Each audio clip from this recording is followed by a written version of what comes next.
Dag sê kerels en welkom by nog 'n episode van Blokman Basics. My naam is Edu van Boer en Butcher. Vandag gaan ons gesels oor sweetbreads, lam sweetbreads. Nou, sweetbreads is die pankreas of die thymusklier van die skaap.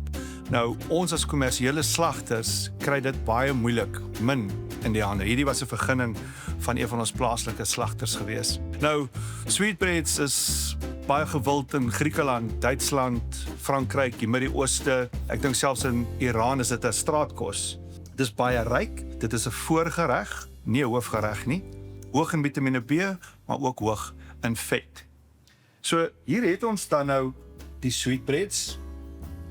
As jy jou hande op hierdie sou kon kry, dan sal jy net hierdie oortollige vet afsny, omdat hy reeds so ryk is.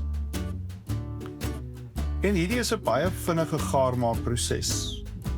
2,5 minute in die pan en jy maak hom soos wat jy 'n krummelchop sou maak. So dis 'n geklitste eier, bietjie meel en dan nou broodkrummels. So jy sal hom in die meel rol, lekker deeglik bedek, dan in die eier en dan in jou krummels. En dan is dit net 2,5 minute in 'n pan in warm olie.